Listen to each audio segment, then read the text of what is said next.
නිවසේ මෙවැනි මතුපිට රැඳෙන විස බීජ 99.9%ක්ම විනාශ කරන විම් ක්ලීනර්ස්.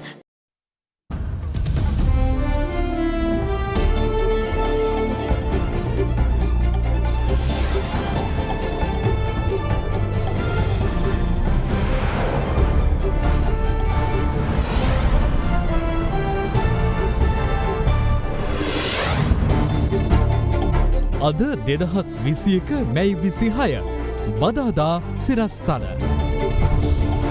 සම්බුදු තෙමගුල සිහිකරන වෙසක් මංගල්‍ය ආදායි සදහැවතුන් නිවසේදී ආගමික වතාවත්වල එක්ස්ප්‍රස් පර්ල් නෞකාවේ 80%ක් ගිනිගනී. ගින්න නිවන්න ගුවනින් රසායනික ද්‍රව්‍ය. වෙරළට ගොඩ ගැසූ නැවේ බාණ්ඩ ගන්න මීගමු වැසියන් තරගයක. තවත් සයිනෝෆාම් මෙන්නත් ලක්ෂ 5ක් දිවයිනට. පලාගිය කොවිඩ් ආසාදිතින් තිදෙනෙක් සොයා මෙහෙයුම්. ලංකාවට බලපෑ යා සුලිකුණාටුව ඉන්දියාවට. කොත්මලේ ජලාශය අසල මාර්ගයක කොටසක් ගිලා බසී.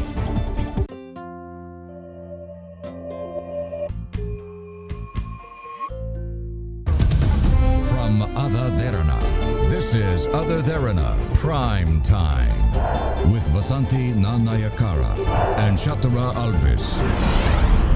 Live from Studio 24 in Colombo. අයිබෝවන් අද වෙසක් පුන් පොහෝ දිනෙත් ඔබ එක්වන්නේ ලංකාවේ අංක එකේ සහ විශ්වසනීයම පුවත් විකාශය අද දෙරන 6:55 සමග සජීවීව. සම්බුදු තෙමගුල සිහිපත් කෙරෙන උතුම් වෙසක් පුන් පොහෝ දිනය අදයි.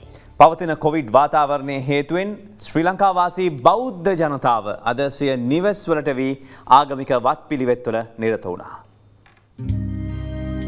ගෞතම බුදුරජාණන් වහන්සේගේ සිද්ධාර්ථ කුමාරෝත්පත්තිය සම්බුද්ධත්වයට පත්වීම සහ පිරිනිවන් පෑම යන තෙමගුල සිදු වූ උතුම් වෙසක් පුන් පොහොය අදට යෙදී තිබෙනවා. දුක දුකට හේතුව දුක නැති කිරීම. දුක නැති කිරීමේ මාර්ගය මුල් කරගත් චතුරාර්ය සත්‍ය අවබෝධ කර ගනිමින් සසරෙන් එතර විය හැකි එකම විමුක්ති මාර්ගය ලොවට දේශනා කළ උන්වහන්සේගේ තෙමගුල සිහිපත් කරමින් විවිධ පුණ්‍ය වැඩසටහන්වල නිරත වීම ශ්‍රී ලංකේ ජනතාවගේ පිළිවෙතයි. විහාරස්ථානවල ශීල වැඩසටහන්, තොරණ, වෙසක් කලාප, දන්සැල් ආදී පොදු සැමරුම් වෙසක් වෙනුවෙන් සංවිධානය කිරීම සාමාන්‍ය සම්ප්‍රදාය වුවත් මෙවර පවතින කොවිඩ් වාතාවරණය සැලකිල්ලට ගනිමින් වෙසක් සැමරුම් නිවසට පමණක් සීමා කරන ලෙස රජය ජනතාවට දැනුම් දුන්නා. ඒ අනුව සදහවත් ජනතාව අද තම පවුල්වල සමාජිකයන් සමග එක්ව නිවෙස්වලට වී ආගමික වත්පිළිවෙත්වල නිරත වීමත් වෙසක් සැමරීමත් සිදු කළා.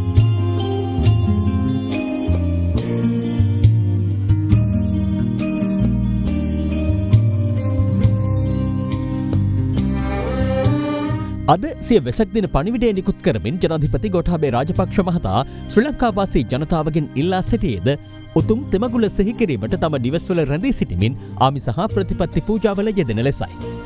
බෞද්ධ දර්ශනයේ එන ඉගැන්වීම් ප්‍රායෝගිකව වටහා ගැනීමටත් බුදුන් වහන්සේ වඩාත් අගය කොට සැලකූ ප්‍රතිපත්ති පූජාවන්ට නැඹුරු වීමටත් මෙම කාලය වඩාත් යෝග්‍ය බව අග්‍රාමාත්‍ය මහින්ද රාජපක්ෂ මහතා සිය වෙසක් පණිවිඩයෙන් පෙන්වා දෙනවා.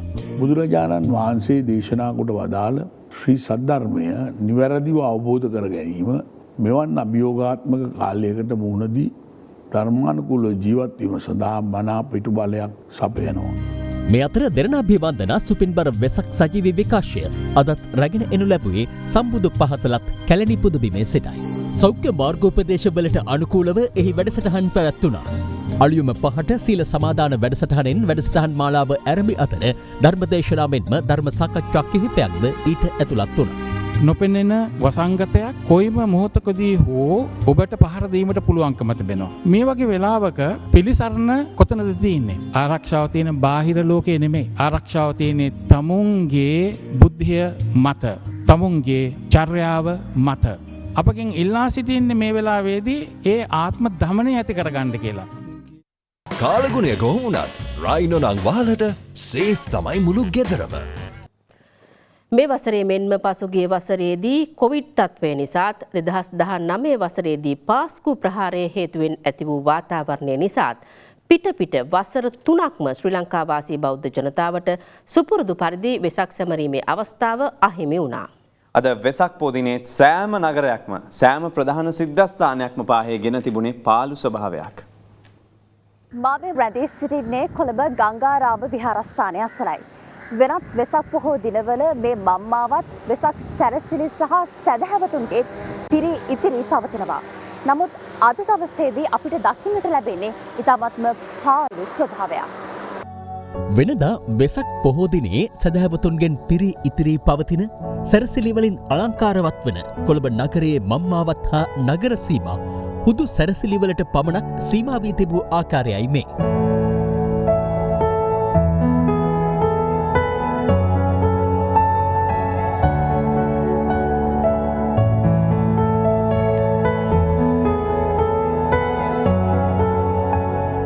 මේ ඔබ දකින්නේ නගර කිහිපයකම වෙනදා පෝය දිනවල සැදැහැවතුන්ගෙන් පිරී පැවතුණු විහාරස්ථාන අද ජනශුන්‍යව පැවති ආකාරයයි.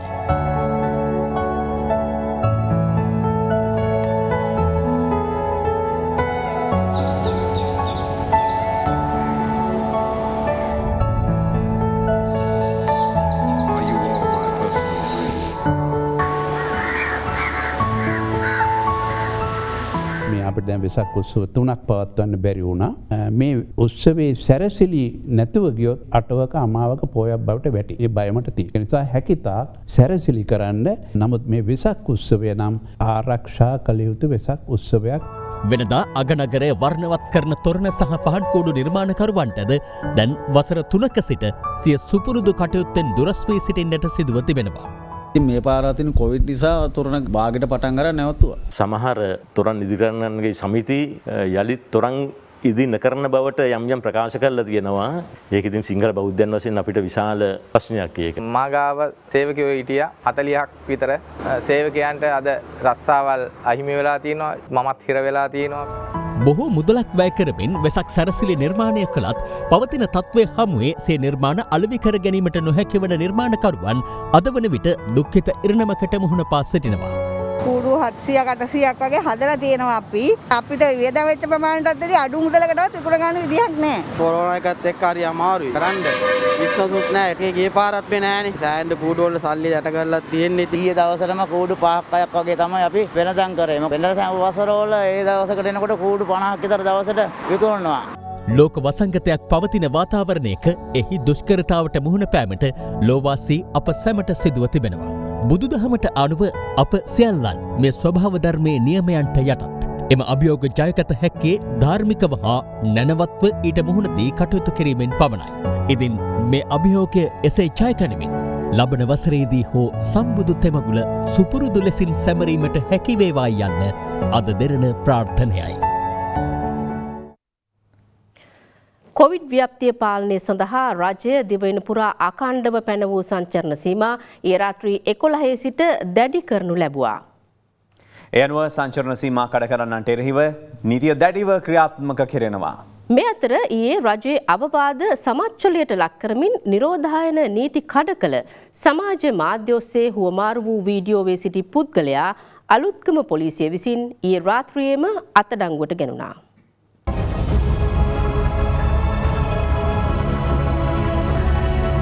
ඊයේත් මෙරට දිස්ත්‍රික්ක 25න්ම කොවිඩ් ආසාදිතයන් 2728 දෙනෙකු වාර්තා වුණා. ඉන් වැඩිම ආසාදිතයින් පිරිසක් හඳුනාගෙන තිබුණේ ගම්පහ දිස්ත්‍රික්කයෙන්. එම සංඛ්‍යාව 558ක්. ගම්පහ දිස්ත්‍රික්කයේ කඩවත, කැලණිය, කොච්චිකඩේ, මිනුවන්ගොඩ, මීරිගම යන ප්‍රදේශවලින් වැඩි වශයෙන් කොවිඩ් ආසාදිතයින් වාර්තා වී තිබුණා. දෙවැනියට වැඩිම ආසාදිතයින් ප්‍රමාණය වන 522 දෙනෙකු වාර්තා වුණේ කොළඹ දිස්ත්‍රික්කයෙන්. එම දිස්ත්‍රික්කයේ වැඩි වශයෙන් ආසාදිතයින් වාර්තා වී තිබුණේ පාදුක්ක, බොරලැස්ගමුව, ගල්කිස්ස, අවිස්සාවේල්ල, හෝමාගම, මහරගම සහ මොරටුව යන ප්‍රදේශවලින්. ඉන්පසු වැඩිම ආසාදිතයින් කළුතර දිස්ත්‍රික්කයෙන් වාර්තා වූ අතර එම සංඛ්‍යාව 476ක්. පානදුර දකුණ, මොරගහ හේන සහ පානදුර උතුර යන ප්‍රදේශවලින් ඊයේ වැඩි වශයෙන් ආසාදිතයින් වාර්තා වී තිබුණා. මීට අමතරව මාතරින් 189ක්, මහනුවරින් 133ක්, කුරුණෑගලින් 121ක් සහ ගාල්ල දිස්ත්‍රික්කයෙන් ආසාදිතයන් 117 දෙනෙකුද වාර්තා වී තිබෙනවා. විදේශගතව සිට පැමිණි 22 දෙනෙකුද ඊයේ හඳුනාගත් ආසාදිතයින් අතරට අයත්. මේ අතර තවත් කොවිඩ් ආසාදිත මරණ 28ක් පිළිබඳව සෞඛ්‍ය සේවා අධ්‍යක්ෂ ජනරාල්වරයා ඊයේ තහවුරු කිරීමත් සමග මෙරට සමස්ත කොවිඩ් ආසාදිත මරණ සංඛ්‍යාව 1269ක් දක්වා ඉහළ ගියා. සෞඛ්‍ය අමාත්‍යාංශය සඳහන් කළේ ඒ අතරින් මරණ 11ක්ම නිවසේදී සිදුව ඇති බවයි. කාන්තාවන් 15 දෙනෙකු සහ පිරිමි පුද්ගලයන් 13 දෙනෙකු ඊයේ වාර්තා වූ මරණකරුවන් අතර සිටිනවා. සංචරණ සීමා දැඩිව පනවන්න කටයුතු කරලා තියෙන නිසා අපි බලාපොරොත්තු වෙන දවස් 14න්ම නෙමෙයි තව සතියක් විතර යනකොට අපි විශ්වාස කරන පැතිරීම පාලනය කරගන්න මේ හරහා හැකියාව ලැබෙනවා. පාර්ලිමේන්තු සංකීර්ණයේ පිහිටි විපක්ෂ නායක කාර්යාලයේ සේවකීන් 5 දෙනෙකුටත් කොවිඩ් ආසාදනය වී තිබෙනවා. විපක්ෂ නායක සජිත් ප්‍රේමදාස මහතාගේ පෞද්ගලික ලේකම්වරයා අද දෙරණට පැවසුවේ මීට අමතරව කොළඹ 7 පිහිටි විපක්ෂ නායක කාර්යාලයේ තවත් සේවකීන් 9 දෙනෙකුටත් වෛරසය ආසාදනය වී ඇති බවයි. විපක්ෂ නායක සජිත් ප්‍රේමදාස මහතාට සහ ඔහුගේ බිරිඳටත් පසුගියදා කොවිඩ් ආසාදනය වී ඇතැයි තහවුරු වුණා. විපක්ෂ නායකවරයාගේ ආශ්‍රිතයෙක් වී නිරෝධායනයට යොමු වී සිටි සමග ජනබලවේගයේ මහලේකම් පාර්ලිමේන්තු මන්ත්‍රී රංජිත් බද්දුම බණ්ඩාර මහතාට වෛරසය ආසාදනය වී නැතැයි ඔහුට සිදු කළ PCR පරීක්ෂණයේ වාර්තාවෙන් තහවුරු වුණා. මාරවිල දිසා විනිසුරුවරයාටත් වෛරසය ආසාදනය වී තිබෙනවා. යනුව දිසා විනිසුරුවරයා මේ වන විට ප්‍රතිකාර සඳහා කොළඹ පුද්ගලික රෝහලකට ඇතුළත් කර ඇති අතර මාරවිල දිසා අධිකරණයේ තෝල්කදුරේ දරන්නා සහ ලඝු ලේඛිකාව ඇතුළු පිරිසක් නිරෝධායනයට යොමු කෙරුණා. මේ අතර කොවිඩ් ආසාදිත බවට හඳුනාගත් බූස බන්ධනාගාරයේ රැඳවියෙකු අඟුණකොළ පැලැස්ස ප්‍රතිකාර මධ්‍යස්ථානයේ වෙත රැගෙන යමින් සිටියදී පලා ගොස් තිබෙනවා. බන්ධනාගාර මාධ්‍ය ප්‍රකාශක චන්ද රේකනායක මහතා සඳහන් කළේ එම රැඳවියා බස් රථයේ ජනේලයෙන් පැන පලා ගොස් ඇති බවයි. පලාගිය රැඳවියා සොයා විශේෂ මෙහෙයුමක් දැනටමත් ක්‍රියාත්මක වනවා. මීට අමතරව කිලිනොච්චිය රෝහලේ ප්‍රතිකාර ලබමින් සිටි කොවිඩ් ආසාදිත රැඳවියෙකුද පලා ගොස් ඇති බව අද දෙරණට වාර්තා වුණා. යාපනයේ අයියකච්චි නිරෝධායන මධ්‍යස්ථානයේ සිටි එම ආසාදිතයා හෘදයාබාධයක් හේතුවෙන් කිලිනොච්චිය රෝහල වෙත අද උදැසන ඇතුළත් කෙරුණා. බන්ධනාගාර ආරංචි මාර්ග පැවසුවේ එහි ප්‍රතිකාර ලබමින් සිටි කොවිඩ් ආසාදිත රැඳවියා වැසිකිලි ජනේලයෙන් පලා ගොස් ඇති බවයි. පලාගේ රැඳවියා සොයා කිලිනොච්චි පොලිසිය විමර්ශන සිදු කරනවා. මේ අතර COVID-19 ආසාදිතයෙකු ලෙස හඳුනාගත් පුද්ගලයෙකුද ඊයේ පස්වරුවේ කොල්ලුපිටියේ පිහිටි පෞද්ගලික රෝහලකින් පලා ගොස් තිබෙනවා. පොලිසිය පැවසුවේ අම්පාර වරිපතච්චේන ප්‍රදේශයේ පදිංචි මොහමඩ් රිකාස් නැමැති මෙම පුද්ගලයා පිළිබඳ තොරතුරක් ඇතනම් 0.71-859-1579 යන දුරකථන අංකයට දැනුම් දෙන ලෙස මහජනතාවගෙන් ඉල්ලීමක් කරන බවයි. මේ අතර චීන රජය ප්‍රදානය කළ තවත් සයිනෝෆාම් එන්නත් මාත්‍රා ලක්ෂ 5ක් අද අලුයම කටුනායක ගොන්තොටුපළ වෙත රැගෙන එනු ලැබුවා. අදාළ එන්නත් තොගය ශ්‍රී ලංකා රජයට නිල වශයෙන් බාර දෙනු ලැබුවේ මෙරට චීන තානාපතිවරයා විසින්.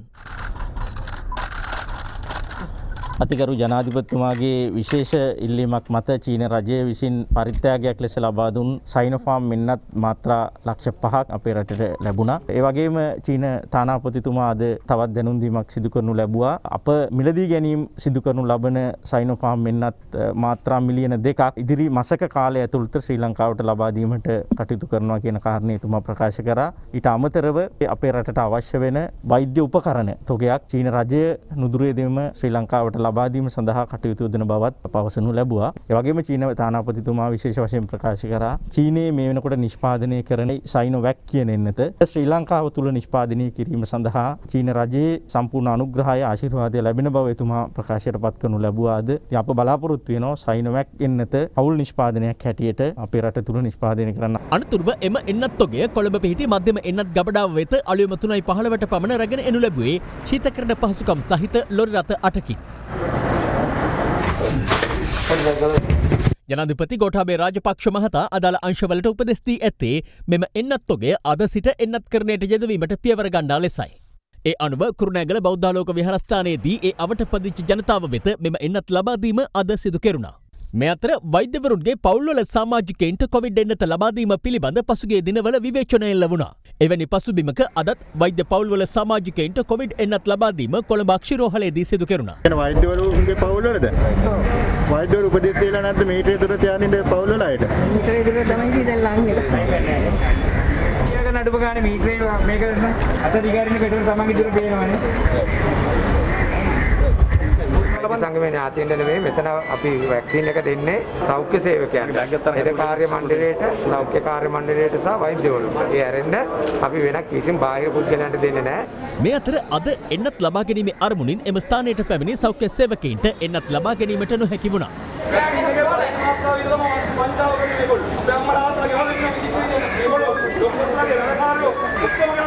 සෞඛ්‍ය සේවාවේ කාර්ය මණ්ඩලයට ප්‍රෙසිඩන්ට් එක විදිනවා කියලා දැන් ප්‍රචාරය කියලා ඇවිල්ලා තියෙනවා ස්ටාෆ් එක. නමුත් මේනකොට වෛද්‍යවරුන් විතරක් ස්ටාෆ් ප්‍රෙසිඩන්ට් එක විදගෙන යන විදියක් තමයි පේන්නේ. මේ අතර කොවිඩ් එන්නත් ලබා දෙන ලෙස ඉල්ලා ග්‍රාම සේවක නිලධාරීන් මේ වන විට වෘත්තීය ක්‍රියාමාර්ගයක නිරත වනවා. වෛද්‍යවරුන් සහ ආරක්ෂකංශවල නිලධාරීන්ට ඔවුන්ගේ පවුල් වලට රාජකාරියට අමතරව එන්නත් ලබා දීමට තීන්දුව తీරනක් තියෙනවා. අපි ඉල්ලන්නේ වැඩ කරන අපේ ග්‍රාම නිලධාරියාට මේ එන්නත ලබා දෙන්න. එහෙම නැත්නම් අපි අකණ්ඩව කොවිඩ් රාජකාරී වලින් ප්‍රථමයෙන් ඉවත් වෙනවා. ඊටත් ප්‍රතිචාර ලැබුණොත් ඊළඟට අපේ ආරක්ෂාව වෙනුවෙන් අපිට දැඩි තීන්දුවක් ගන්න සිද්ධ වෙන බව. සෞඛ්‍ය අමාත්‍යවරිය අමාත්‍ය මණ්ඩලයට දැනුම් දුන්නා. ග්‍රාම නිලධාරී, පවුල් සෞඛ්‍ය සේවිකාව, සමෘද්ධි නිලධාරී, කෘෂිකර්ම නිලධාරී සහ සංවර්ධන නිලධාරී කියන මේ ගමේ ඉන්න මේ නිලධාරීන් 5 දෙනාට ප්‍රමුඛතාවය ලබා දෙනවා කියන මෙරට එන්නත් කරන ආරම්භයේ සිට ඊයේ වන විට කොවිෂීල්ඩ් එන්නතේ පළමු මාත්‍රාව පුද්ගලයන් 9,25,242 දෙනෙකුට ලබා දී තිබෙනවා.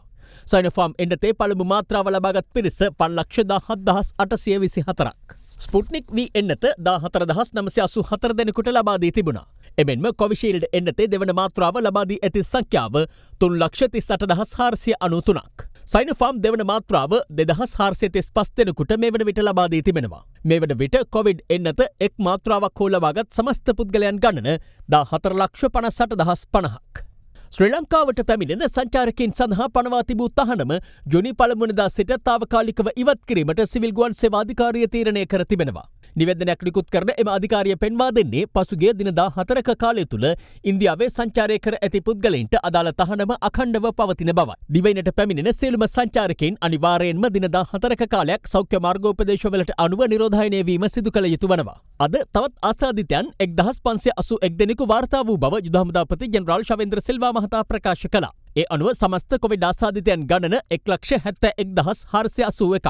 කොවිඩ් ආසාදිතව සිට අද සුවය ලැබූ 1,203 දෙනා සමග පූර්ණ සුවය ලැබූ සංඛ්‍යාව 1,42,378ක් වනවා.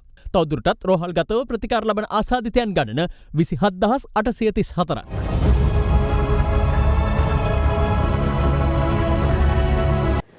මේ අතර වසංගත රෝග විද්‍යාංශයෙන් විසින් නිර්දේශ කරන ලද ගාල්ල, මාතර සහ කුරුණෑගල යන දිස්ත්‍රික්කවල තෝරාගත් ප්‍රදේශවලට කොවිඩ් එන්නත ලබා දීම හෙට සිට සිදු කෙරෙනවා.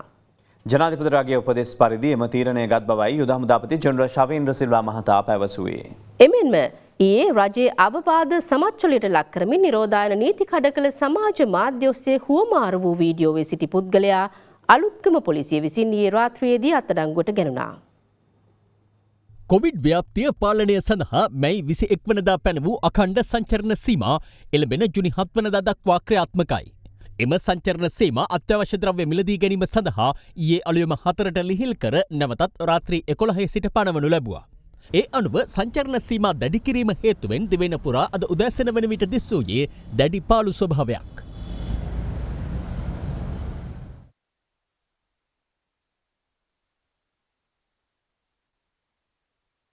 සංචරණ සීමා කඩ කරන්නන් සොයා ආරක්ෂක අංශ අදත් මෙහෙයුම් ක්‍රියාත්මක කළා.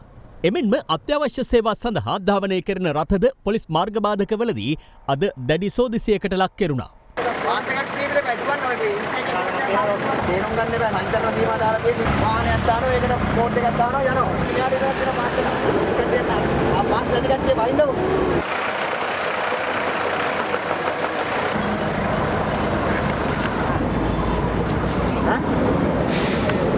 සොත්තනම් අයිතිස්නේ පෙන්නන්න කොහොමද?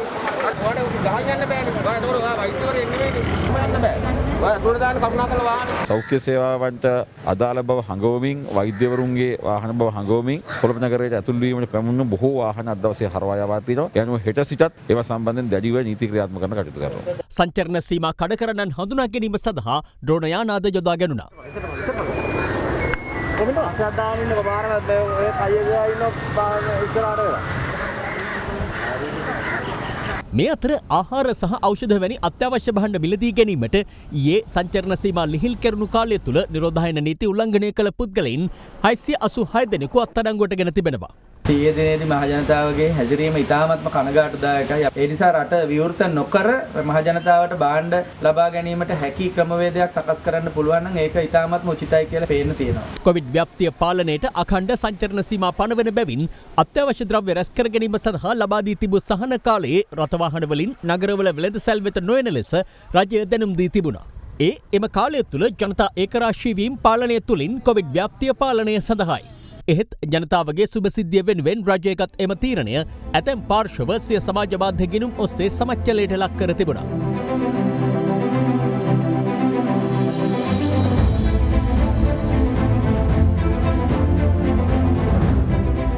මෙලෙස එම තීරණය සමච්චලයට ලක් කරමින් සමාජ මාධ්‍ය ඔස්සේ සයාරු පළ කළ පිරිස් පොදු ස්ථානවලදී රැකිය යුතු සෞඛ්‍ය මාර්ගෝපදේශ පිළි නොපදින බව පොලිසිය විසින් තහවුරු කරගනු ලැබුවා.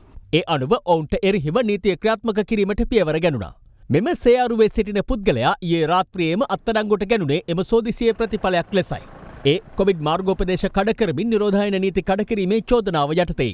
අලුත්ගම දර්ගා නගරයේ පදිංචිකරුවෙකු වන මොහමඩ් රිම්සාන් නැමැති මොහු අත්අඩංගුවට ගනු ලැබුවේ අලුත්ගම පොලිසිය විසින්. බිල්බරව තල්ලු කරන් යන පුද්ගලයෝ කවුද කියලා අපි හොයලා බැලුවා. සමගි ජන බලවේගයේ පාර්ලිමේන්තු මන්ත්‍රීවරයෙක්ගේ සමීප හිතවතෙක් තමයි එක්කෙනෙක්. ඒ වගේම තවත් පුද්ගලයෙක් මුහුණු ආවරණයක් නැතුව බිල්බරවක් තල්ලු කරගෙන ගිහිල්ලා අද හුට විරුද්ධව නීතිමය ක්‍රියාමාර්ග අරගෙන තියෙනවා. ඒක නිසා හිතාමතාම සැලසුම් සහගතව මේ වැඩපිළිවෙල අවඥාවට ලක් කරන්න කරපු දෙයක් කියන එක අපි ජනතාවට කියන්න ඕන. ඒකක් හැටියට අප මේ හැසිරීම අපි පිළිකුලෙන් යුතුව හෙලා දකිනවා. ඒ වගේම අප රටේ ජනතාවගෙන් ඉල්ලා සිටිනවා සංචරණ සීමා පැවැත්වෙන කාලය තුල පරිස්සමින් ගෙදරට වෙලා ඉන්න මේ රෝගය පැතිර යාම වැළැක්වීම සඳහා ඔබගේ සම්පූර්ණ සහයෝගය ලබා දෙන්න කියලා.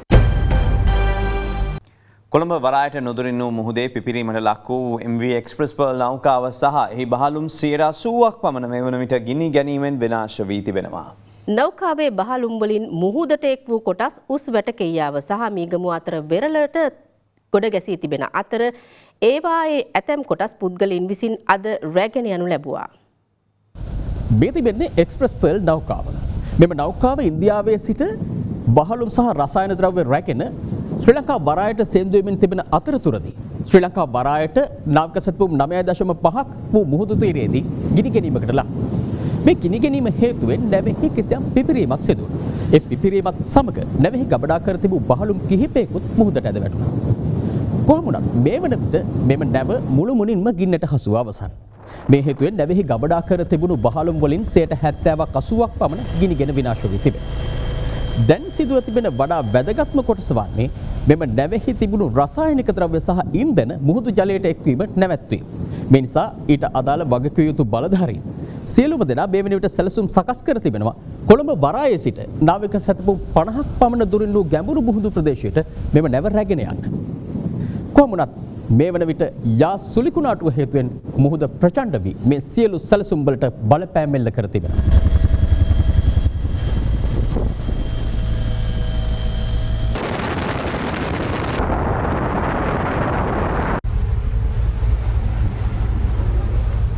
රසායනික ද්‍රව්‍ය ඇතුළු බහලුම් ප්‍රවාහනය කරමින් කොළඹ වරායට පැමිණෙමින් තිබූ එක්ස්ප්‍රස් පර්ල් නෞකාව ඊයේ උදෑසන පුපුරා ගිය අතර එහිදී බහලුම් කිහිපයක්ද මුහුදට ඇද වැටුණා.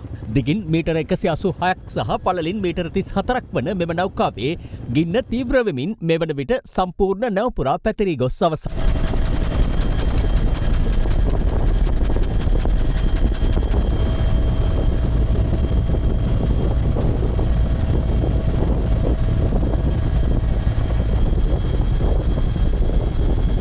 ගින්න හටගන්න අවස්ථාව වන විටත් නෞකාවේ නයිට්‍රික් ඇසිඩ් ටොන් 25ක් සහ වෙනත් රසායනික ද්‍රව්‍ය රූපලාවන්‍ය ආලේපන ද්‍රව්‍ය ඇතුළු බහලුම් 1486ක් ප්‍රවාහනය කරමින් සිට තිබෙනවා. අද ශ්‍රී ලංකා ගුවන් හමුදාව බෙල් 212 වර්ගයේ හෙලිකොප්ටර් යානාවක් යොදා ගනිමින් නෞකාව මතට රසායන ද්‍රව්‍ය අවස්ථා දෙකකදී කිලෝග්‍රෑම් 850ක් හෙළනු ලැබුවා.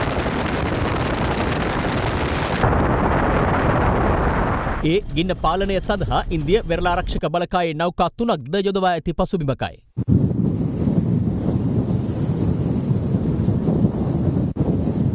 නෞකා පුරාම ගිනිදැල් පැතිරලා තියෙනවා. නැව ගලවා ගැනීමේ සමාගම විසින් ගෙන්වන ලද ටග් යාත්‍රා දෙක මගින් අඛණ්ඩව මේකට වතුර දමමින් සිසිලනය කිරීම සහ ගින්න මැඩ පැවැත්වීමට උත්සාහ දරනවා. දැනට ලැබිලා තියෙන ආරංචි මාර්ගවල හැටියට තාම නැව දෙකට කැඩීම ගැන අවධානමක් ඇවිල්ලා නැහැ. ගින්නත් මැඩ පැවැත්විය නොහැකි මට්ටමට දැන් පැමිණ තිබෙනවා. වැල්ලට මෙම ද්‍රව්‍ය කන්ටේනර් පාවෙලා එන්න පුළුවන්. කිසිම දෙයක් අල්ලන්න එපා. අනිත් එක තමයි අපි දන්නවා මේ කන්ටේනර් එන්නේ ඉන්දියාවේ ඉඳලා. ඒතකොට ඉන්දියාවේ දැනට පවතින කොරෝනා වෛරස් තත්ත්වය නිසා යම්කිසි වෛරස් ප්‍රභේදයන් අපේ ඇඟවල් වලට එන්න පුළුවන්. ඒකින්ද මේකෙන් අයින් වෙලා ආරක්ෂාව සපය ගන්න. නැව සහ එහි බහලුම් 70වත් 80ත් අතර ප්‍රමාණයක් ගිනිගෙන විනාශ වී ඇති බව සමුද්‍රීය පරිසර ආරක්ෂණ අධිකාරිය පවසනවා. ඇතැම් බහලුම් මුහුදට වැටී තිබුණේ නැව අස්ථාවර වී එක් පසකට ඇලවීම හේතුවෙන්. බහලුම් වලින් විසිර ගිය අපද්‍රව්‍ය මෙලෙස සාගරයට එක්ව තිබුණා. නෞකාවෙන් මුහුදට වැටුණු බහලුම් වල හා එහි තිබූ ද්‍රව්‍ය අද උදෑසන වන විට උස්සටකෙයාව හා මීගමුව අතර වෙරළ තීරයට ගොඩගසා තිබෙනවා. කොළඹ වරායට ගොඩබාන්න තිබිච්ච කන්ටේනර් අද දවසේදී මේ විදියට මීගමුව වෙරළ තීරයට ගොඩ ගසාගෙන ඇවිල්ලා තියෙන ආකාරය තමයි අපිට දකින්න ලැබෙන්නේ. ඒ අනුව ඊ රාත්‍රී කාලේ ඉඳන් මේ දක්වාම මේ කොටස් වෙරළට ගසාගෙන එන ආකාරය උස්වැට කෙයියාව ඉඳන් මීගමුව දක්වා වූ වෙරළ තීරය අපිට දකින්න ලැබෙනවා. ඉතින් ඒ වගේම මේ හේතුවෙන් දැඩි පරිසර හානියක් මේ වෙරළ තීරයට සිද්ධ වෙලා තියෙන ආකාරයත් අද දවසේදී අපිට දකින්න පුළුවන්. ඉතින් ඊයේ දවසේදී බලධාරීන් ඉල්ලීමක් කරා ජනතාවගෙන් මේ එන කොටස් විශේෂයෙන්ම රසායනික ද්‍රව්‍ය අඩංගු විය හැකි නිසාවෙන් අල්ලන්නට හෝ රැගෙන යන්නට උත්සාහ කරන්න එපා කියලා. හැබැයි ඒ නොතකිමින් ජනතාව අද වෙරළ තීරයේ ආසනයට ඇවිල්ලා මේ කොටස් රැගෙන යන ආකාරයත් අපිට දකින්න ලැබුණා.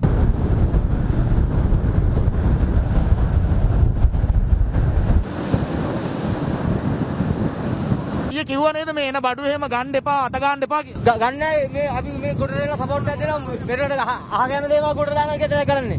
අහගෙන දේවල් ගොඩ දානවා කියලා කරන්නේ. ගත්තේ අදවත් තිබ්බේ නෑ තාම. නැවෙන් එන කොටස් අල්ලනවා සහ අරගෙන ගිහින් විකුණනවායි කියලා දැන් මේ කට්ටිය කියනවා. විකුණන එක සම්බන්ධව නම් ඉතින් දන්නේ නැහැ කොටස් නම් ගොඩ ගෙනිච්චා ඉතින්. ඒවයි තිබුණා ඔය ටොපි චොක්ලට් සූර්යකාන්ත ඔයිල්.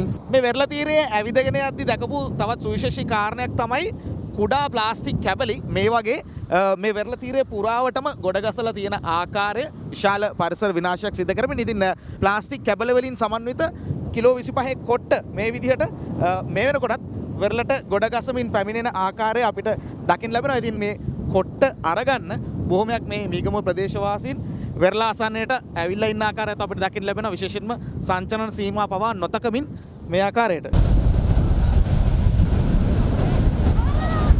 නෞකාවේ කොටස් අකණ්ඩව වෙරළ තීරයට ගොඩගසමින් පැමිණීමත් එක්ක මේවා රැගෙන යාම සඳහා මෙතනට එක්රැස් වන ජනතාව ක්‍රමක්‍රමයෙන් වැඩි වෙද්දී පොලිසිය සහ ශ්‍රී ලංකා නාවික හමුදාව එක්ව ඔවුන් ඉවත් කිරීමට අද දහවල් කාලයේදී කටයුතු කරන ආකාරයත් අපිට දකින්න ලැබුණා.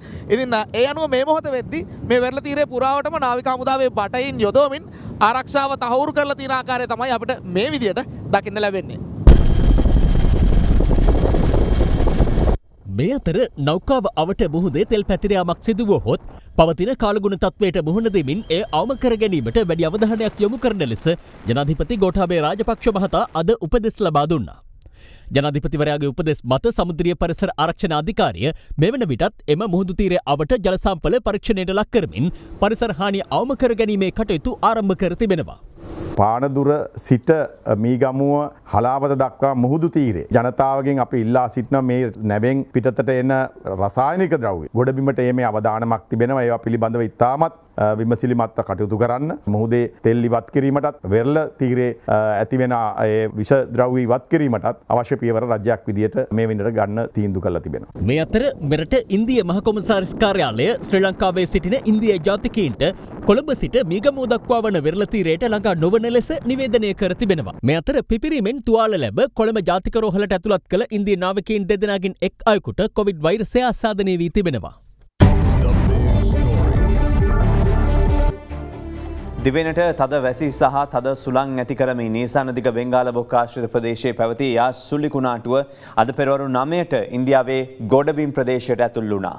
කෙසේ වෙතත් කාලගුණ විද්‍යා දෙපාර්තමේන්තුව පවසන්නේ මෙම සුළි කුණාටුවේ බලපෑමෙන් දිවෙන ප්‍රදේශ රැසකට තව දුරටත් තද වැසි ඇතිවන බවයි.